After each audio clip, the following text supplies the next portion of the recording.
Assalamualaikum warahmatullahi wabarakatuh.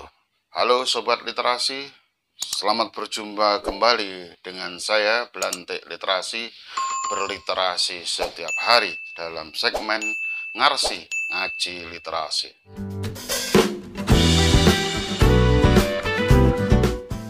Pada hari ini, mudah-mudahan Sobat Literasi sekalian dalam keadaan sehat walafiat, sejahtera dan bahagia.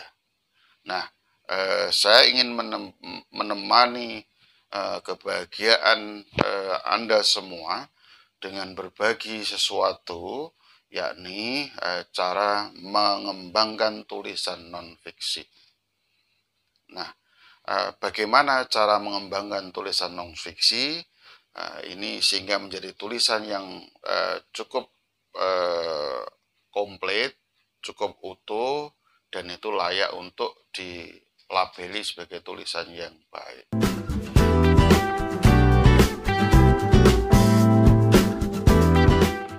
Sobat Literasi, kalau kita mengamati tulisan-tulisan sahabat-sahabat kita, itu kadang-kadang tulisan begitu sederhana, ya. Saya apresiasi mereka sudah mau menulis, itu luar biasa, ya, luar biasa. Dan saya temukan itu memang tulisan-tulisan awal mereka mengaku pemula, begini-begini dan seterusnya. Yang intinya memang terus terang banyak yang juga menjabri saya untuk direviewkan sebaiknya seperti apa. Nah, ini dalam rangka saya menjawab pertanyaan-pertanyaan yang tidak hanya disampaikan lewat pelatihan, tapi sekaligus disampaikan ke Jabri, ya, lewat Jabri, jaringan pribadi. Nah, untuk wawadah itu izinkan saya sampaikan di sini. Sobat Literasi, ada sejumlah tips, ya, bagaimana mengembangkan sebuah artikel, boleh opini, boleh deskripsi, atau mungkin eksposisi, ya. Ini bagaimana mengembangkan sehingga tulisan itu tidak tampak terlalu sederhana, ya. Kalau berargumen ya baik, kalau deskripsi ya cukup, ya. Kalau mengeksposisi juga masuk di akal, ya. Jadi apa yang bisa dilakukan? Ada beberapa. Nah, ini beberapa poin yang bisa diambil untuk mengembangkan, tapi tidak harus semuanya dimasukkan plek begitu dalam sebuah artikel. Nah, bisa saja nanti di artikel berikutnya mengambil. Yang pertama adalah kita mengembangkan tulisan dari setelah paragraf pertama itu, ya, itu bisa saja kita mulai dengan membuat definisi. Kita mengajukan definisi terkait, katakanlah misalkan ini pandemi, misalkan, ya. Ini pandemi itu perlu didefinisikan sedemikian rupa, ya.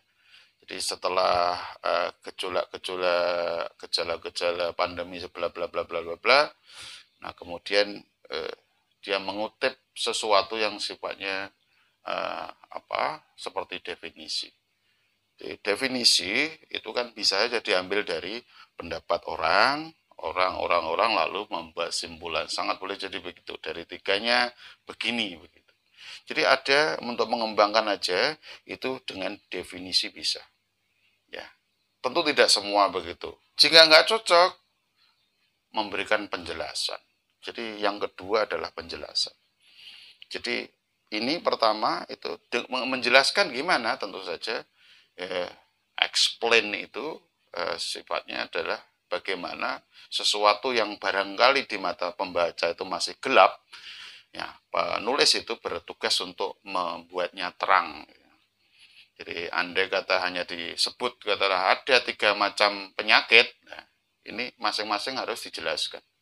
Penyakit pertama itu apa, kedua itu apa, ketiga apa. Ada penjelasan, ya, ada 2. Ya, yang ketiga bisa memberi contoh. Jadi bisa memberi contoh dalam paragraf tertentu.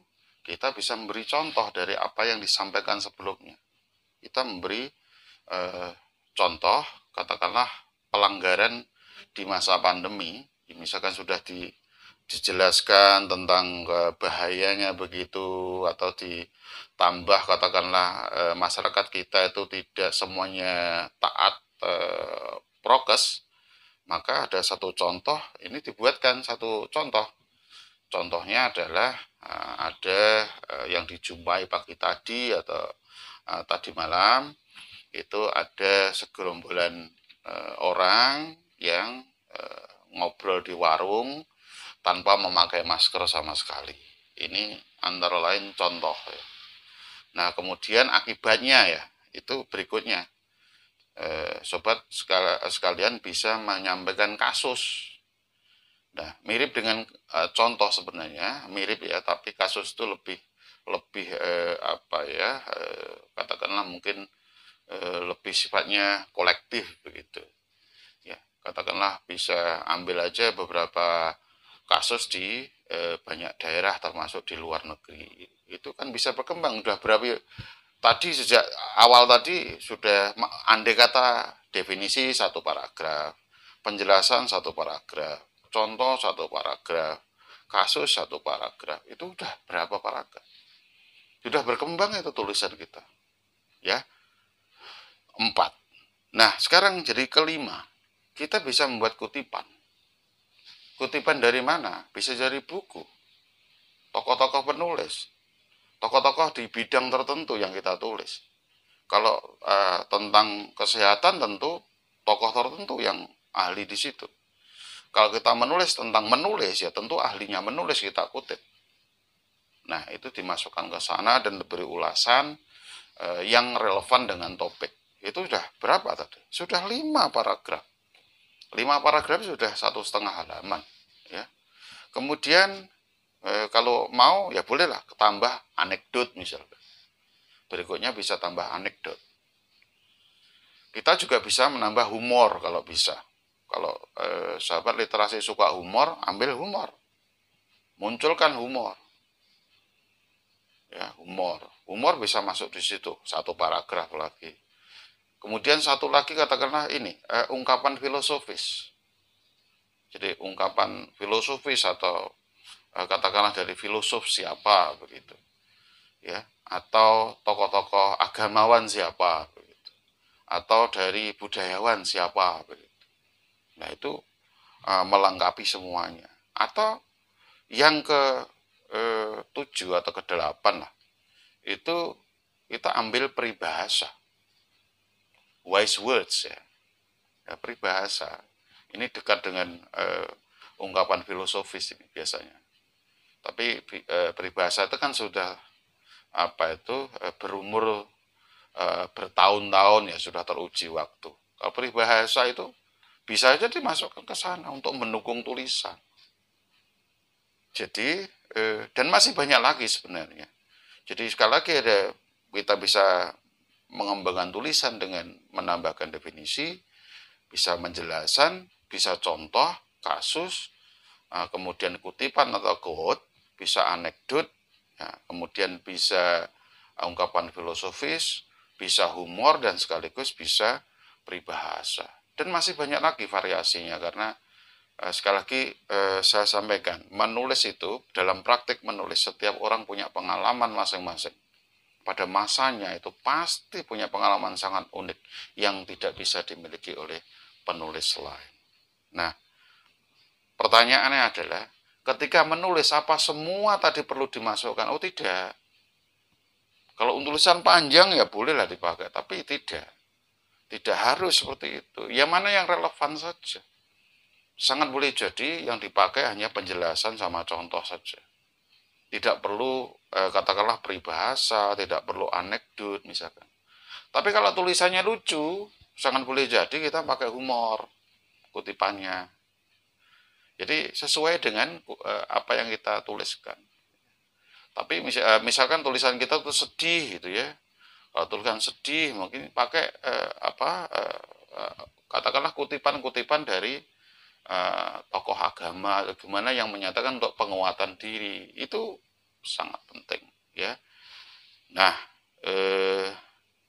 sobat literasi yang berbahagia, saya kira bagaimana kita mengembangkan tulisan, kejelian kita melatih itu. Kalau kita mau melatih, dan itu akan hafal-hafal sendiri, tidak perlu disuruh. Oh, ini sebaiknya begini.